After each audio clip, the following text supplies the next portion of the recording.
Yeah, good to see everyone. It's been an exciting day here, of course. Get to finally talk about a lot of these guys openly. I'm looking forward to your questions, but I do think I have to say a couple things. Coming off a really difficult year, I can't say enough about the players that we have on this football team and their mentality and effort, not just on the field, but off and in the recruiting. And a lot of our guys hosted guys during this difficult season. And the enthusiasm and energy was there. And I understand from the outside looking in, whether it's media or alumni or just people that want to cast the first stone. I understand sometimes the doom and gloom nature of a difficult season, but inside the program there's energy and there's enthusiasm and excitement, and I think you see that with this class that we have. And a lot of these guys, they never wavered. They were sure this is the place they wanted to be. They understood the reasons for our season, but also looked at the guys that we have and the guys we have coming back, regardless of the grad transfers and the transfer portal. Had multiple conversations the last couple of days, and I think we're one of the few places in America that has 0 undergrads in the transfer portal. Whereas people get nervous about the graduates in the transfer portal, and I've said it repeatedly. I'm a big fan of the transfer portal for grad transfers. I think they have a year left to play and they're graduating. They have an opportunity to find a better situation. I'll be the first one to help them. Great. If you find a better situation, great, take it. If you don't find a better situation, some of these guys are going to come back, and that's fine. This is not a negative, and some people see it as a negative and want to portray that myth have their own agenda, and that doesn't bother me because that's not our agenda. I think there's an energy and enthusiasm and anticipation on our team right now for the 2020 season. That being said, I think you see with this list that we've signed today, and there's still a few more to come in the next signing period. And I'll start here where every football game starts. I think we got the best kicker in America, and I think we got the best long snapper in America. And those are things that a lot of people don't look at from the outside, but those are huge. Those are big things for us. We got the right guys with the right skills. I'm excited about Josh and Bailey growing and seeing their maximum, what they can do here at Stanford. They got on the offensive side, starting up front with the big guys. Another class with 4 guys and potentially 5 by the end of this whole deal here. Length, athleticism, toughness, size, speed. You got to have all of those, and I think this class has all of that up front. Our 2 quote-unquote running backs, 2 of the more versatile guys you'll see across America.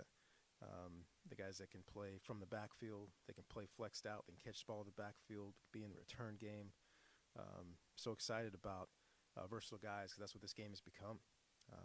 Just having a straight downhill running back, that's good, but that's a first down, maybe second down guy. We want 3 down guys that can do a lot of things. So that's been really exciting for us. 2 big, physical, athletic tight ends.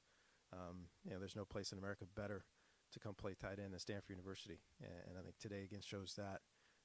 You see our ability to bring these guys in, and they know for a fact they're going to get a great education, both in the classroom and on the football field, and prepare themselves to be outstanding tight ends. Wide receiver-wise, you see the whole gamut. You see size and production and length and athleticism and speed and quickness and run after catch and great route running. So I think we have a full group there, which once again has a chance to be pretty special.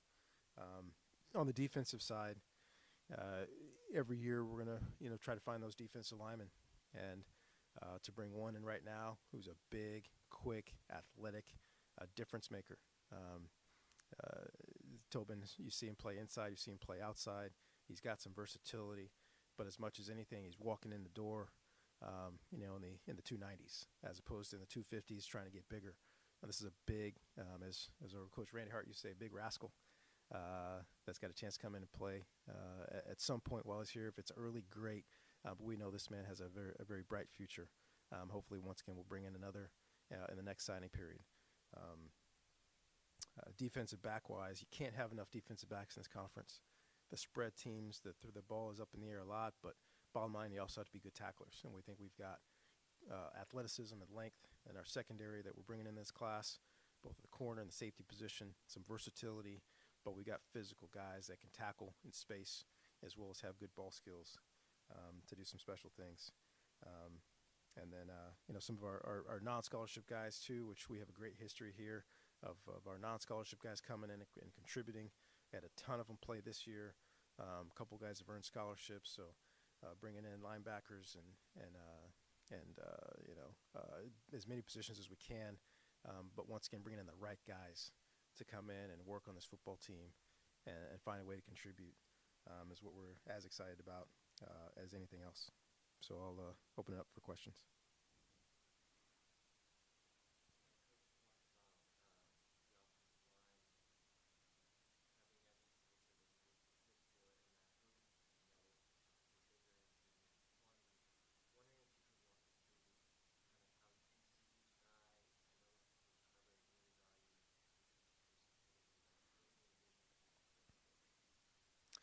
Well, it's starting with Drake Metcalf, which when you watch his film, you see him playing kind of different places. He can play tackle, he can play guard. I think with his mentality and his his just way he communicates, this guy's a natural center. He's a leader. Reminds me a lot of Drew Dahlman. I think Drew Dahlman is quickly becoming the best center in our conference, and I see Drake growing into that also. But you see him play different positions. You see his versatility, where he's not just a center. He could play guard, and a pinch he can come out and play tackle. He's got the quickness and athleticism to play tackle. Levi, he just absolutely walks in the door. Looks like a tackle, length and athleticism, but he can bend. That's a big thing that's really underrated in a lot of people. Whereas it's great to have that length, but if you can't bend, you can't access your power. So for a tall, long guy that can bend, that's huge for us. Connor in a similar way, long guy, but he can bend. He's quick. He's athletic. He's nasty. And I think those three guys are all going to come in and also grow and get bigger and stronger. Myles Hatton, walking in the door, is a large human being. He is big. He is physical, but most importantly, he's got great feet. I watched him play basketball 2 years ago, and to see a guy with that size move on the basketball court with quickness and explosion, jumping for rebounds, getting off the ground quickly, starting a fast break. So you see that athleticism. So with these four guys in particular, really excited about both where they are now and where they're going to be in short time.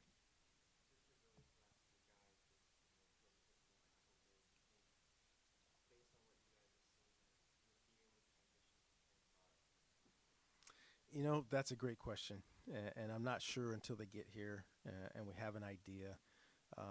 But over the last few years, to watch and I try not to make that assertion anymore because I've been wrong multiple times. Like, oh, no, this guy's never going to play guard.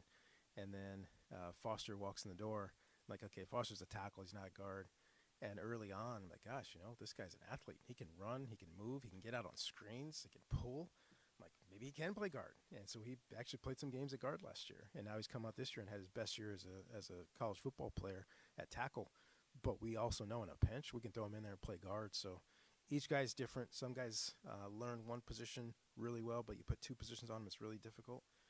But I think when everybody gets here, we'll put them where they're most comfortable and see where they grow from there.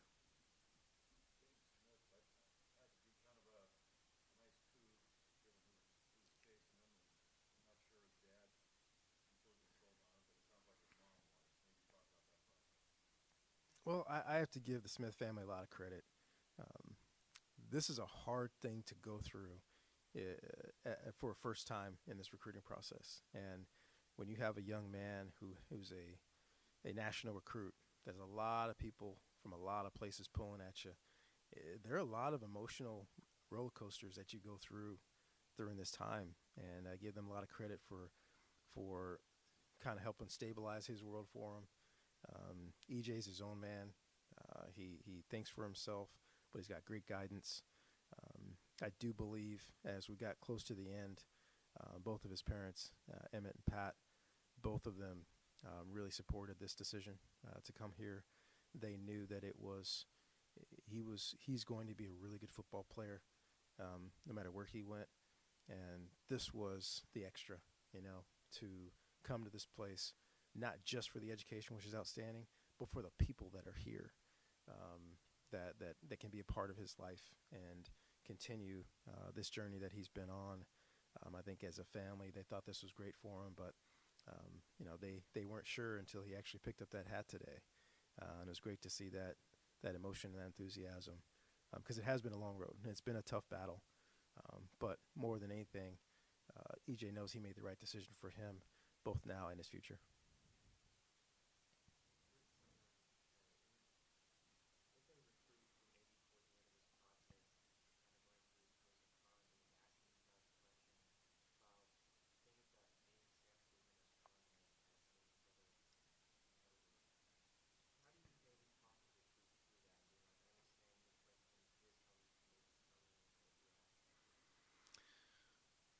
So that's a great question, and there's a lot in that. I think we can do a 45-minute conversation on that, because for me, it starts with what's important to you.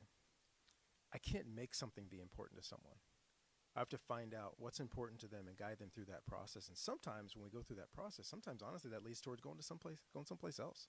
And I'm fine with that, because when a young person goes where he and his family are most comfortable for him, that's where he's going to be successful.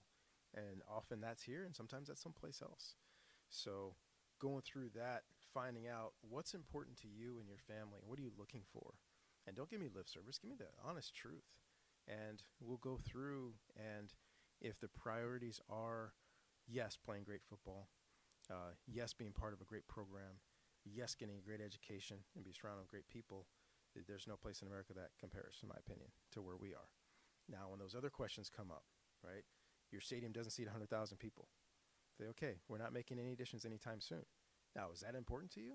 Is that the most important thing? Okay, great. Then we just canceled out all those other things. So you're not looking for a great education. You're not looking for people. You just want to go play in a big stadium. Okay, great. Find the biggest stadium and go there. I don't have a problem with that, because that means you don't have a priority of what we want. So I'm not going to talk anybody into it, which people call, okay, that's not recruiting. I say, well, that's how I recruit. And I'm not going to recruit like anybody else. I'm going to recruit for this place, and this place is special, and this place is different. So we're not going to change how we do what we do. We're going to find out the priorities, and if their priorities align with ours, we get 99% of those guys. Even when they go through a lot and it's difficult, and people come in late and love Molotov cocktails at Stanford about stadium size and transfer portals and all those things come up. And then when these young men go through it again and they go back to their original priorities and their family's priorities for them, and I tell them all the time, hey, listen to me, listen to what I say, and listen to what the other coaches say. And then go back to your parents, because they're the only ones that really only care about you. Like, we care about you, but this is hard, the recruiting process, to truly get to know each other. Your parents and your family, they only care about what's special for you. So listen to their guidance as well. It also can come across as self-serving, because most parents want their kids to go to Stanford. But it's just the truth. So we can go through all of those things and prioritize what's important to this young man. And if their priorities align with ours, there's a good chance they're going to come here.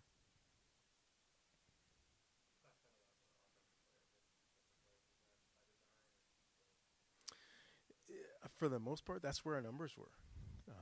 Our last couple of classes, we signed a lot of defensive players. We had one spot for an outside linebacker. We had no spots for an inside linebacker. We had a couple spots for defensive backs, and we filled those. Defensive line, we had a spot and have another one. So that's just where our numbers were.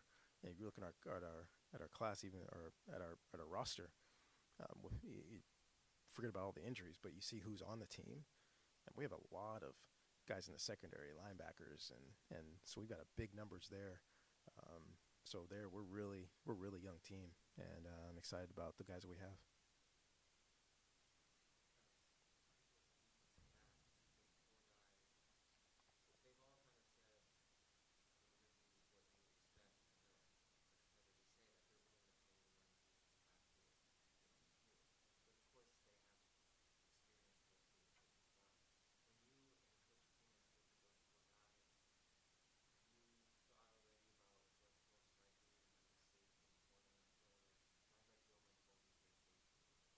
Yeah.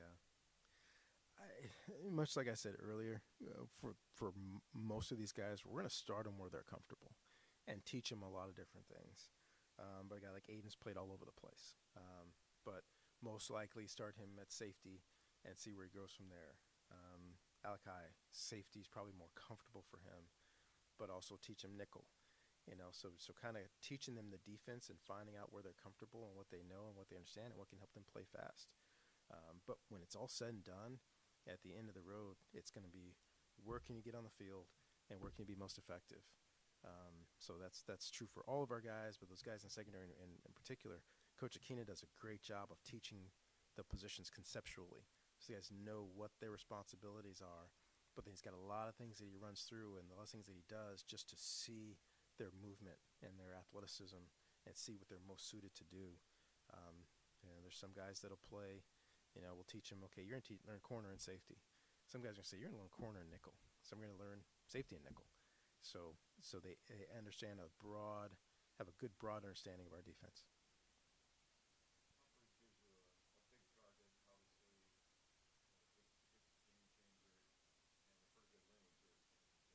There's no question. Obviously, you're going to see him and you're going to think about J.J. Arcega-Whiteside. You're going to think about Simi Fehoko. And for me, the first time I saw him, I saw Ed McCaffrey.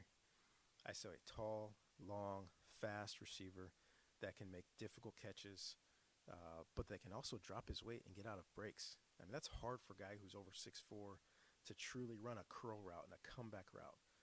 But this guy does it just like the 5'11" guys can do it. That's rare. I do think he's the most underrated receiver in the nation. I've watched all the other guys. I think he led the nation in touchdown catches this year. And I think he missed 2+ games. And what he is a serious weapon. He's an unbelievably unselfish young man. He's a great teammate. He's a leader. He's one of those guys that you're excited to be around for as long as he's going to be here. And I think it's going to be too short, even if it's 5 years, because he's one of those guys that you're just excited about being around for this time.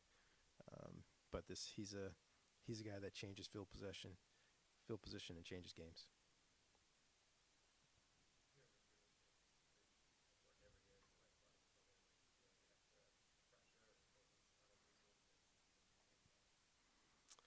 I've said it before, and I don't know how many people believe me, but it's just the truth, which is I don't know what pressure feels like, and it sounds kind of ridiculous, because to me, pressure is stuff put on from the outside. We want to be great here. We want to do well here. We did not have a good year, but that has no bearing for me on how we approach the next year. We don't panic. We don't change. We don't change with the wind. The things that we believe in. And things that we do and we're really good at. And we're to stick to those things and at the same time have our eyes open for things that we can tweak and do better and different ways we can improve, which once again I think is proven here to where we were very successful with a 240-pound running back with 7 offensive line. We're also very successful playing with 3 receivers and a back like Christian McCaffrey. So to be able to change and grow with who's on our team and put them in great positions to be successful. That's always going to be our mentality. And the fact that we had issues this year only makes us look deeper at what we do and continue to find those things that we can have success with. But our general philosophy doesn't change, and our mentality doesn't change.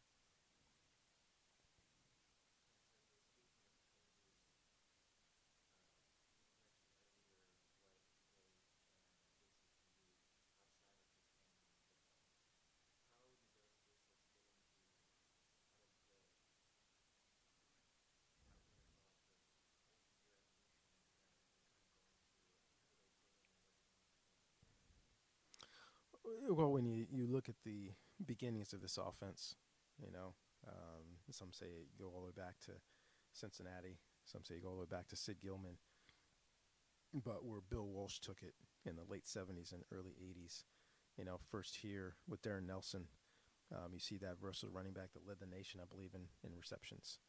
And see what he did it with Roger Craig at the 49ers, to see what that has evolved here for us with Christian McCaffrey and Bryce Love. It's all about finding the different skills that those guys can do and incorporating those skills in the scheme, as opposed to having a scheme and putting those guys into position in the scheme. So we find out what these guys can do and put them in positions to do those things. They can play fast. They can play loose. And I think different than other places too, you don't feel that competing between, hey, I got this, you got this. It's, hey, I've got my stuff that I do. You got your stuff that you do. So we're able to have Stephon Taylor and Tyler Gaffney on the same team at the same time and both feel like they have very valuable roles, to have Bryce Love and Christian McCaffrey on the team at the same time and feel like they both have valuable roles and they're excited about their roles. I think our offense is able to shift and move and change and take advantage of what a lot of these guys bring to the table.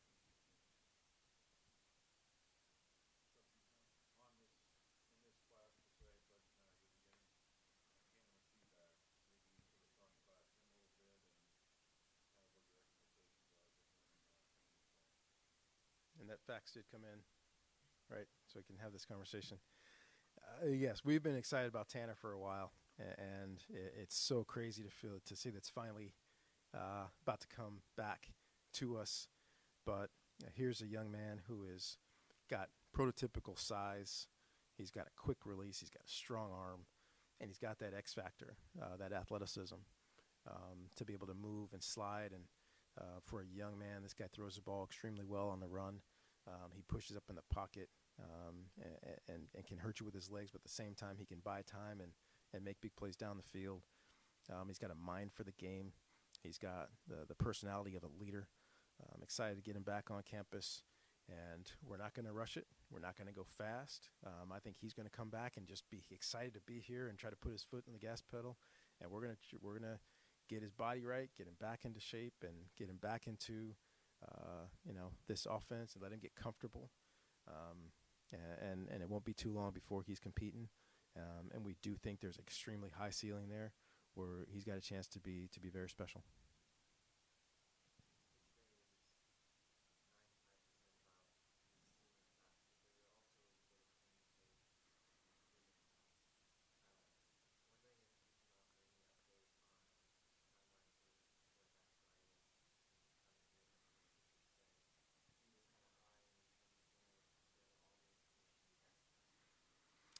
So once again, with Tanner coming back in this class is the reason why we didn't even try to take a quarterback in this class. He was our quarterback in this class, so we orchestrated that to take a break, not take one last year, to take one this year in Tanner, and then to really eye the 21 class. So we've seen all the top 21 guys.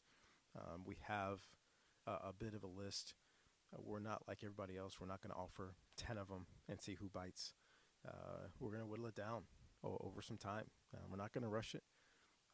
We'll continue to educate these guys on our timeline, and we're not going to change our timeline because some other school puts pressure on a guy. That's not how we're going to do it.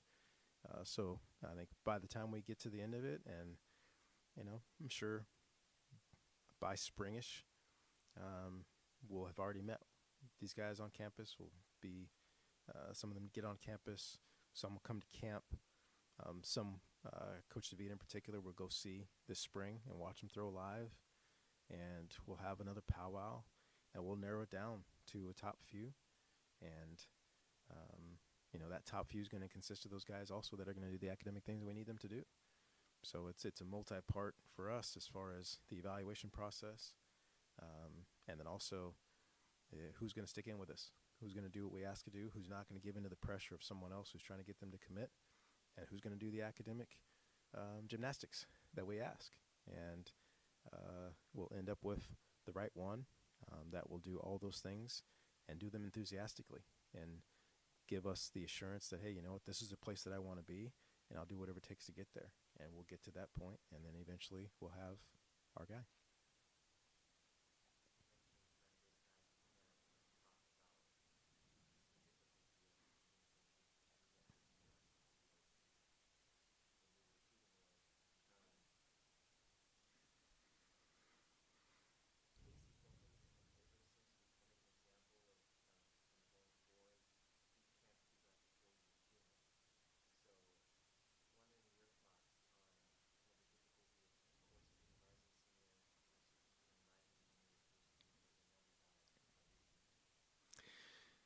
it helps a lot if at some point in time they come to camp, just so we can be on the field with them. We can see them. We can put them through our drills. We can see if they can do the things we need them to do, see how they learn, see how, and just watch them.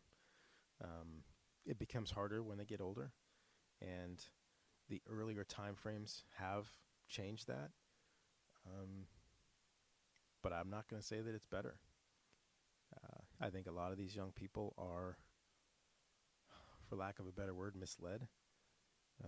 You've got a lot of schools out there that offer 40 guys at one position, 30 guys at one position, and a lot of those offers aren't real. We're offering you just in case, or we're offering you because somebody else is offering you, or everybody else is offering you, so we're going to offer you two. But we got 2 spots, and we might take 2 other guys, but we're offering you just in case down the road, and I don't like to play that game. So that puts a lot of young people in a difficult position. We try to talk them and their families through that if Stanford is a priority, there's some guys that are academically on a great track, obviously athletically are exactly what we're looking for. We get a chance to evaluate them with our own eyes at some point in time, whether it's in the fall or in the spring. That's a big thing for me is for our coaches to be able to see them with their own eyes and evaluate them. But there are a lot of guys that don't do in high school what we're going to ask them to do. So that's what camp becomes really big for us, especially for the quarterback position. I've given more leeway here over our time here. In that for a long time we wouldn't truly take a quarterback until we saw him live, and we had a lot of years where we brought in, the top 10 quarterbacks, we bring in 6 or 7 and get a chance to evaluate them, get to know them, work with them on the field. That's becoming more and more difficult, and some people won't come to camp without the offer, and I completely understand that. So there's got to be an eye evaluation at some point in time. So I love it. I love when it's camp, because we get to have our hands on. We get to decide what's done. When it's on their own campuses, okay, we just get to watch and see what they do. But there's no perfect answer for me, except for the fact that we have to truly evaluate them, because it's the one position that we just have to see and preferably work with on the field before we make a decision.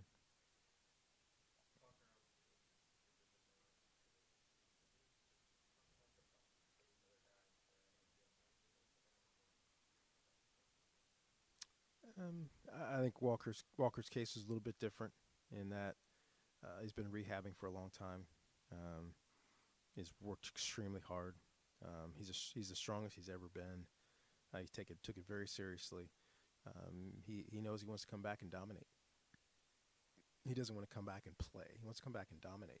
So rehab's going well. He's pushed himself really hard, and he's decided that it'd be best for him and his family for him to come back and play another year and hopefully play at or above the level he played in before the injury, and really kind of finish his college career as one of the top tackles in America. Could have possibly gone out and gone into the draft, and which is tough with one game of film, but a really high ceiling. But as I talked to Walker, it wasn't about that. It was about him truly preparing to be great, and to be great on this level, and to prepare himself to be great on the next. So I think he didn't have a wrong decision to make, but I think he made a great decision. And I'm excited about getting to see what he's going to do this year. I think it's going to be a lot of fun. As far as other guys that are potential draft picks or grad transfers, it's not a lot of time left, but we're about to go on a bit of a holiday break, and we have no responsibilities for those guys. So I don't feel the necessity to speed up anybody's timeline. But after we get packed, after the first, it's going to be time for some people to make some decisions. And I want to be a resource to every single one of them. I want to help every single one of them make the best decision they can. And come, mid-January, it's going to be time to get to work. There are going to be guys in the boat. There are going to be guys out of the boat. But we're going to get back to work.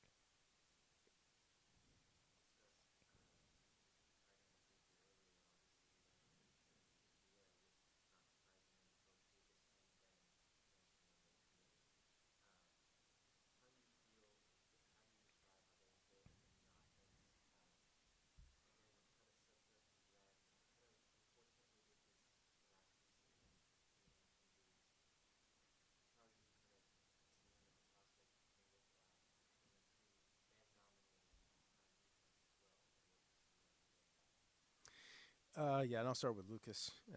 Rehab's going extremely well, to the point where he's going to be able to play a spring sport, which I think he's really excited about. He's a lacrosse man, and there were discussions whether or not he could play basketball, which I told the family I'm staying completely out of. That's up to them to see if he's truly ready for a basketball season. But yeah, he's an athlete. He's quick and explosive, and there are a lot of different things he can do on the football field.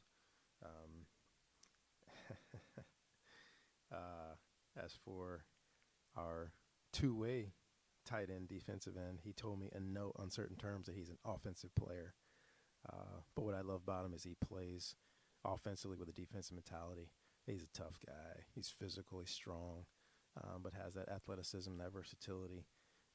And much like I talked about with the running backs, for us to have a couple of tight ends that are in the same class that have similar but some differences in their skill set, like finding a way to put both those guys on the field to do what they do well, is challenging. Coach Morgan Turner has had some history of that, which I think is great, for us to have. Every year we've got multiple guys that we think are NFL football players on our team at the same time, and putting both those in position, both by routes and by blocking, and finding what they do best is a challenge, but it's also fun. And I think the guys will appreciate it, and I'm excited to see both those guys in Stanford uniforms this year.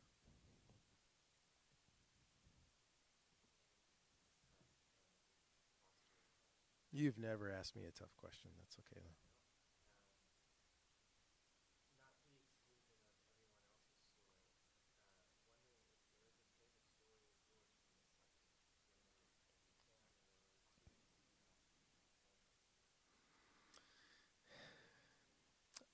As I look at the list, it's hard to say a favorite, right?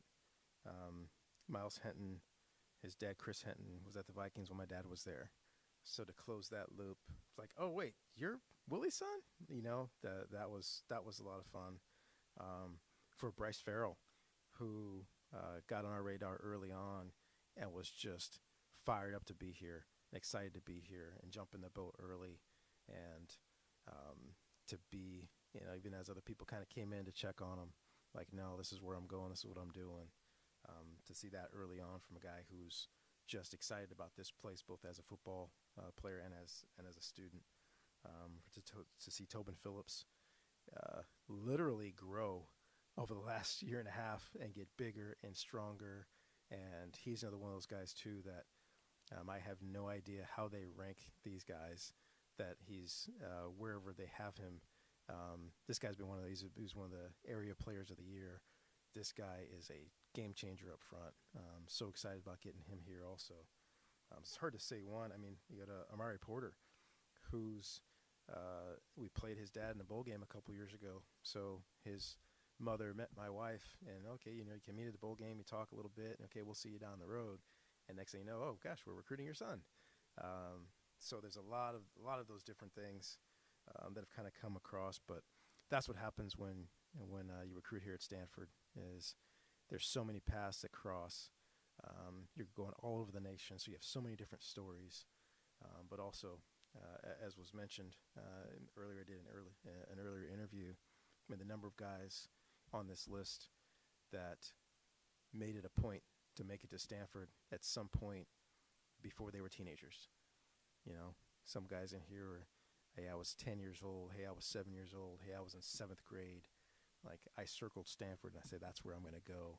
This list is full of those guys, in particular, last year also and the year before, which always reminds me and I remind our staff, Stanford's a destination. Stanford's a place that people that want to achieve great things, they find us sometimes before we find them. And I take that very seriously. And we want to be that. We want to be a place that people are saying, hey, I'm going to find my way there.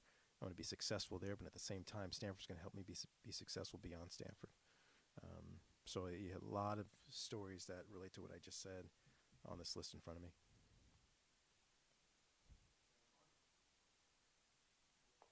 Great to see everybody. Thank you.